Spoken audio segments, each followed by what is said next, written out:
Hello everyone, welcome you all to my channel AccountsMate. I hope you all are doing great. So 12th, this video is for you and the topic which we are going to cover today is accounting for share capital. So basically आज हम cover करने वाले हैं company का क्या मतलब होता है, शेयर्स क्या और कुछ इंपॉर्टेंट टर्म शेयर से रिलेटेड जैसे पार प्रीमियम डिस्काउंट, ये भी हम इसी वीडियो में कवर करने वाले हैं। Under subscription, over subscription, issue was fully subscribe, इनका क्या मतलब होता है ये भी हम इसी वीडियो में कवर करेंगे ताकि नेक्स्ट वीडियो जब मैं आपके साथ इसका क्वेश्चन डिस्कस कर रही हूँ तो आपको ये सारे टर्म्स पहले से ही पता हो। विद दैट, कैपिटल कितने टाइप की होती है and what is the basic difference between reserve capital and capital reserve, ये भी हम इस वीडियो में कवर करने वाले हैं। अगर आपको मेरी वीडियो अच्छी लगे तो इसे लाइक और शेयर जरूर करें ताकि मैक्सिमम बच्चे इससे एडवांटेज डिराइव कर पाएं। विद दैट, अगर आप मेरे चैनल पर नए हैं तो चैनल को सब्सक्राइब करना ना भूलें and don't forget to press the bell icon so that you can get the notifications of my latest updates. अब बात करते हैं कंपनी की। So what company is? Company is an artificial person created by law having separate legal entity with perpetual succession and a common seal. Company artificial legal person है, ये actual का या natural person नहीं है, ये legal form में बना है, तो company artificial person है। इसे लॉ के थ्रू क्रिएट किया गया है एज पर companies act 2013 and companies act 2005। Company को अकॉर्डिंगली रजिस्टर्ड किया गया है, तो कंपनी को लॉ के थ्रू क्रिएट किया गया है। कंपनी की आइडेंटिटी सेपरेट होती है, कंपनी का अस्तित्व, कंपनी की आइडेंटिटी डिस्टिंक्ट होती है from its members. Perpetual succession means member may come, member may go, but company remains forever. Company since उसकी आइडेंटिटी डिफरेंट थी तो उसकी लाइफ भी उसके मेंबर्स की लाइफ पर डिपेंड नहीं करती। कंपनी की कॉमन सील, उसके सिग्नेचर ट्रीट की जाती है। जिस भी डॉक्यूमेंट पर कंपनी के कॉमन सील है मतलब कंपनी ने उस कॉन्ट्रैक्ट में एंटर किया है rather than its member. So hopefully आपको कंपनी का मतलब समझ में आ गया। कंपनी एक आर्टिफिशियल लीगल पर्सन है, लॉ के थ्रू क्रिएट की गई है, इसकी आइडेंटिटी इसके मेंबर्स से डिफरेंट है। मेंबर आए या मेंबर जाएं उससे कंपनी की लाइफ डिपेंड नहीं करती, लीगली बनी है, लीगली ही खत्म होगी और कंपनी की कॉमन सील, उसके सिग्नेचर ट्रीट की जाती है। कंपनी चाहे पब्लिक कंपनी हो, चाहे प्राइवेट कंपनी हो या 1% कंपनी हो, कंपनी इंडिविजुअली अपनी कैपिटल रिक्वायरमेंट वाली नीड को सेटिस्फाई नहीं कर पाती। कंपनी पब्लिक को एज अ होल इनवाइट करती है टू सब्सक्राइब इट्स शेयर्स। कहने का मतलब कंपनी पब्लिक से कैपिटल, अपना पैसा अरेंज करती है और उन्हें इंटर्न शेयर्स देती है अपने। जैसे अगर मैं एग्जांपल बताऊं कि कंपनी को 10 लाख रुपए की रिक्वायरमेंट है। कंपनी की रिक्वायरमेंट कैसे पता चलती है? कंपनी के एमओए से, memorandum of association. Memorandum of association में रजिस्टर्ड किया जाता है कि मैक्सिमम इतनी कैपिटल ये कंपनी अरेंज कर सकती है। इतनी कैपिटल को अरेंज करने के लिए ये पब्लिक को इनवाइट कर सकती है। मैंने यहाँ बात की एमओए की। एक होता है मेमोरेंडम ऑफ एसोसिएशन, एक होता है article of association. So what MOA is? MOA का मतलब है कंपनी लॉ बोर्ड के थ्रू ये रूल्स एंड रेगुलेशन है इस पर्टिकुलर टाइप की कंपनी के लिए। एओए आर्टिकल ऑफ एसोसिएशन, इसका मतलब होता है कि company with in the company के रूल्स एंड रेगुलेशन क्या है। अगर आप एओए के ऊपर कुछ काम कर लो और वो एमओए के अंडर हो तो उसे लीगल माना जाता है, लेकिन अगर कोई काम आप एमओए से भी ऊपर कर लो, मतलब जो एमओए में भी स्पेसिफाइड नहीं है उससे भी ऊपर अगर आप कोई काम कर लो तो वो स्पेसिफिकली इलीगल होता है। मतलब एओए छोटा कॉन्सेप्ट, एमओए बड़ा कॉन्सेप्ट। एमओए इस तरीके की कंपनी एज अ होल किस तरीके के काम कर सकती है, कितनी कैपिटल अरेंज कर सकती है, क्या रूल्स एंड रेगुलेशन है, और एओए अपने काम को करने के लिए कंपनी ने इंटरनली अपने रूल्स किस तरीके से सेट कर रखे हैं। सो होपफुली आपको एओए और एमओए का डिफरेंस भी पता चल गया होगा। एमओए में मैक्सिमम कैपिटल मतलब कंपनी 10 लाख रुपए अरेंज कर सकती है। अब इस 10 लाख रुपए को इक्वल डिनोमिनेशंस में डिवाइड करना होगा। तो कंपनी अगर कुछ नहीं कह रखा होता तो 100 रुपए ईच, इसे कहते हैं हम फेस वैल्यू। कंपनी उसे 100 का ईच मतलब 10,000 शेयर्स ऑफ 100 ईच ऐसे डिवाइड करती है। कहने का मतलब कंपनी अपनी पूरी कैपिटल को कुछ प्रोपोर्शन में, कुछ पार्ट में डिवाइड कर देती है। मतलब 10,000 चीजें 100 की ईच, तो जो 1 यूनिट है उसको शेयर्स बोला जाता है, और ये 100 मींस फेस वैल्यू। अब इसी से पहले कैपिटल समझ लेते हैं, उसके बाद यहाँ आके पार प्रीमियम डिस्काउंट वाली चीजें समझेंगे। सो बेसिकली कंपनी कितनी कैपिटल इशू कर सकती है वो कंपनी के एमओए में स्पेसिफाइड होता है। मैंने एग्जांपल लिया कि company maximum to maximum 10,000 shares of 100 each issue कर सकती है। तो कंपनी की ऑथराइज्ड और रजिस्टर्ड कैपिटल क्या हुई? 10,000 शेयर्स ऑफ 100 ईच, मतलब 10 लाख इस कंपनी की ऑथराइज्ड कैपिटल है। ऑथराइज्ड कैपिटल या nominal capital means maximum amount of capital जो कंपनी इशू कर सकती है। लेकिन कंपनी आउट ऑफ दिस 10,000 कितने शेयर इशू करती है?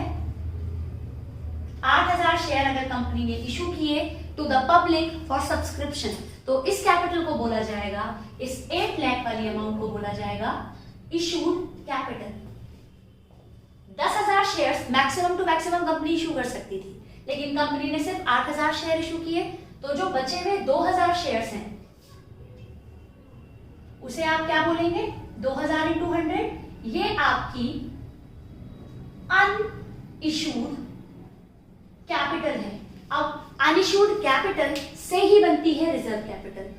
अनइशूड कैपिटल में से अगर मैं से फॉर एन एग्जांपल 1500 शेयर्स को रिजर्व रख दूं, जो मैं यूज करूंगी only at the time of winding up of the company, उसे बोला जाता है रिजर्व कैपिटल। क्या होती है reserve capital? Reserve capital uncalled, uncalled मैंने भी आपको बताया कि 10,000 शेयर्स में से आपने 8,000 शेयर्स इशू किए, तो डिफरेंस 2,000 आपकी अनइशूड कैपिटल थी। अनइशूड शेयर्स थे 100 के ईच, तो 2 लाख आपकी अनइशूड कैपिटल है।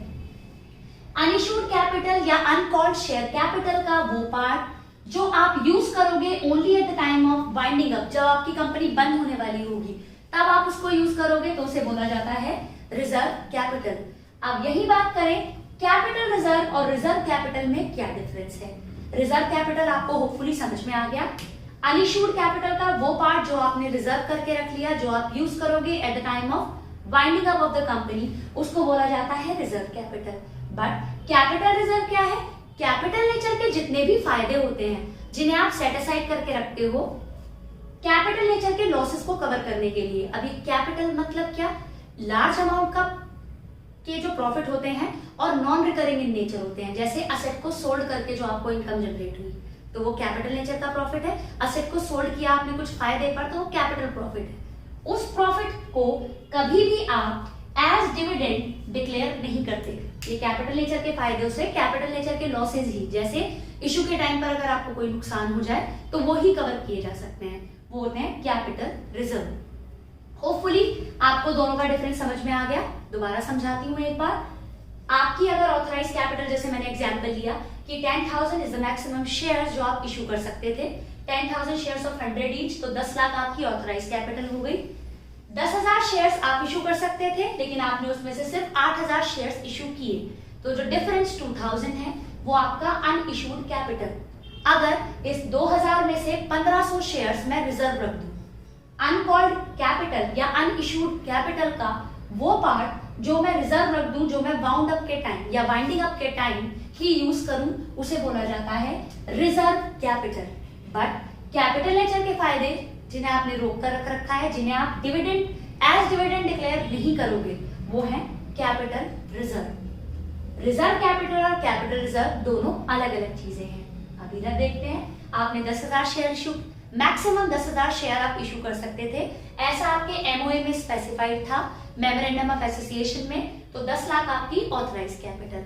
आउट ऑफ 10 आपने 8,000 शेयर्स इशू किए, तो 8,000 into 100, 8 lakh is your issued capital. But जरूरी नहीं कि आपको 8,000 शेयर्स जो आपने मार्केट में इशू किए हैं सबके लिए एप्लीकेशन रिसीव हो जाए। क्या पता आपको आउट ऑफ 8 सिर्फ 7,000 ही लोगों ने सब्सक्राइब किए हैं, मतलब लोगों ने एप्लीकेशन मनी आपको भेजी है। तो 7,000 into 100, 7 lakh is your subscribe capital. Subscribe capital में यहाँ एक चीज और डिस्कस करते हैं। आपका जो ये 100 का शेयर है, इसको कुछ पार्ट में डिवाइड कर लेती है, जैसे 20 on application, at the time of application, जब कोई एप्लीकेशन फॉर्म फिल करेगा तब जितने भी शेयर उसने होल्ड किए होंगे जितने भी शेयर्स के लिए वो अप्लाई कर रहा होगा उस पर 20 पर शेयर वो पे कर देगा, 30 at the time of allotment and 50 at the time of first and final call. Company की अगर ऐसे पॉलिसी है तो वो इस 100 को इस पर्टिकुलर तरीके से वो मंगाएगी। तो अगर आज तक सिर्फ अलॉटमेंट तक ही मांगा गया तो कॉल्ड अप मनी क्या होगी, 7000 into 50 means 3,50,000 is your called up capital. But जरूरी नहीं कि सारे शेयर होल्डर ही पैसे दे दे, क्या पता 7000 इंटू 50 में अगर कुछ शेयर होल्डर, कुछ डिफॉल्टर है, जैसे अलॉटमेंट मनी अगर किसी ने नहीं दी, मतलब किसी ने अगर पैसे नहीं दिए तो उसे आप क्या कहेंगे, कॉल्स इन अरियर्स, पैसे नहीं आए। सपोजिटली 1000 शेयर्स जो होल्ड करता था उसने अगर आपको अलॉटमेंट के 30 नहीं दिए तो वो माइनस करने के बाद जो अमाउंट आएगी वो होगी आपकी 3,20,000 is your paid up capital. So hopefully आपको समझ में आ गया कि as per MOA maximum capital जो एक कंपनी इशू कर सकती है रजिस्ट्रेशन के टाइम पर जो अमाउंट रजिस्टर्ड हो गई, दैट इज योर ऑथराइज और nominal capital. Out of total जो शेयर्स कंपनी ने आज इशू किए, इशूड कैपिटल। जितने पब्लिक ने अप्लाई किया, पब्लिक ने सब्सक्राइब किए जितने शेयर्स, सब्सक्राइब कैपिटल। जितने शेयर, जितने 100 का फेस वैल्यू थी पर शेयर जितना आज तक मांगा, कॉल्ड अप कैपिटल। बट अगर कोई डिफॉल्टर है, कॉल्स इन अरियर्स है, तो उनको माइनस आउट करने के बाद जितना इन एक्चुअल आपको मिला, that is called paid up capital. Hopefully आपको authorize, issued, subscribe, called up, paid up समझ में आ गया है। ऑथराइज थे 10,000, इशू किए 8, डिफरेंस टू अनइशूड या अनकॉल्ड कैपिटल। अगर उसमें से कोई पार्ट रोक कर रख लिया जो आप यूज करोगे at the time of winding up, reserve capital. अगर कैपिटल नेचर के प्रॉफिट्स को सेट असाइड करके रख रखा है और एज डिविडेंड डिक्लेयर नहीं कर रहे हो तो कैपिटल रिजर्व। अब बात करते हैं इस फेस वैल्यू से रिलेटेड। अगर आपका 100 रुपए का शेयर था, मींस फेस वैल्यू थी 100 और आपने उसे इशू भी करा 100 में, तो आप कहते हैं आपने इशू किया एट पार। कैसे इशू किया, एट पार। अगर आपका 100 रुपए का शेयर था और आपने इशू किया 120 में, मतलब 100 प्लस 20, तो आप कहते हैं कि आपने इशू किया एट प्रीमियम। अगर आपका शेयर था 100, आपने इशू किया 90, मतलब 100 माइनस 10। ऑल्दो ये बिल्कुल पॉसिबल नहीं है, सिर्फ एक class that is sweat equity वो इशू हो सकता है at discount. But 100 minus 10 come price पर, फेस वैल्यू से कम, तो इसे क्या बोलते हैं, एट डिस्काउंट। बट डिस्काउंट पर शेयर इशू नहीं किए जा सकते, सिर्फ स्वेट इक्विटी को डिस्काउंट पर इशू किया जा सकता है। अब एक और बात करते हैं। आपके 10,000 शेयर्स थे, अगर आपके 10,000 शेयर्स थे जो आपने मार्केट में इशू किए, बट आपको एप्लीकेशन जो रिसीव हुई वो भी 10,000 पर ही रिसीव हो गई, तो इस चीज को बोला जाता है इशू इज फुली सब्सक्राइब्ड। क्या हुआ ये, फुल सब्सक्रिप्शन। जैसे हमने जो एग्जांपल लिया था उसमें फुल सब्सक्रिप्शन नहीं हुआ था, 8,000 शेयर आपने इशू किए लेकिन 7,000 की ही एप्लीकेशन आई थी, तो यहां इसे कहेंगे इशू फुली सब्सक्राइब नहीं हुआ। बट ये कौन सी सिचुएशन है, 10,000 शेयर आपने इशू किया और 10 की ही एप्लीकेशन आ गई, इशू फुली सब्सक्राइब। अगर आपने शेयर्स 10,000 इशू किए लेकिन एप्लीकेशन आई आपकी 9,500 की, तो इस सिचुएशन को बोला जाता है अंडर सब्सक्रिप्शन। क्या बोला जाता है, under subscription.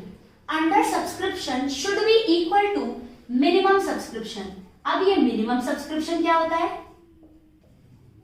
Minimum subscription is जितने भी शेयर्स आपने इशू किए हैं कम से कम 90% एप्लीकेशन आपको मिलनी ही चाहिए। मतलब अगर आपने 10,000 शेयर इशू किए हैं तो 90% 9,000 शेयर्स की एप्लीकेशन आपको मिलनी ही चाहिए थी, नहीं तो आप इनका अमाउंट रिफंड कर देंगे। तो यहाँ 9,500 जो आया ये 90% से ऊपर था, अंडर सब्सक्रिप्शन है, बट आपके शेयर्स इशू हो जाएंगे। लेकिन अगर 10,000 शेयर्स आपने इशू किए और एप्लीकेशन आ जाती, से फॉर एन एग्जांपल 8,900 9,000 से कम तो आप शेयर्स इशू नहीं करते। अगर आपके 10,000 शेयर्स हैं और आपको एप्लीकेशन रिसीव हो गई 12,000 तो इस सिचुएशन को बोला जाता है ओवर सब्सक्रिप्शन। होपफुली आपको समझ में आ गया। ओवर सब्सक्रिप्शन को एडजस्ट करने के 3 तरीके हैं, इसको हम नेक्स्ट वीडियो में डिस्कस करेंगे। अभी बेसिक आपको इन टर्म्स का मतलब पता होना चाहिए। जैसे अगर फेस वैल्यू की बात करें, 100 का शेयर 100 में इशू किया पार पर, 100 का शेयर अबव प्राइस इशू किया प्रीमियम पर, 100 का शेयर डिस्काउंट पर इशू किया, ऑल्दो पॉसिबल नहीं है, सिर्फ स्वेट इक्विटी वाली क्लास डिस्काउंट पर इशू हो सकती है। बाकी अगर आपने कम प्राइस पर इशू किया तो इस चीज को बोला जाता है डिस्काउंट। सो पार, प्रीमियम, डिस्काउंट फेस वैल्यू से रिलेटेड है। बट अगर आप शेयर्स की बात करें, जितने शेयर आप इशू करते हैं उतनी ही एप्लीकेशन आ जाए तो ये फुली सब्सक्राइब हुआ, फुल सब्सक्रिप्शन हुआ। अगर आपने जितने शेयर इशू करे उससे कम की एप्लीकेशन आई तो अंडर सब्सक्रिप्शन हुआ। अगर आपने जितने शेयर इशू करे उससे ज्यादा की एप्लीकेशन आई तो ओवर सब्सक्रिप्शन हुआ। अंडर सब्सक्रिप्शन मिनिमम सब्सक्रिप्शन के बराबर होना चाहिए, that is 90% of shares issued. Hopefully आपको समझ में आ गया है। Thank you.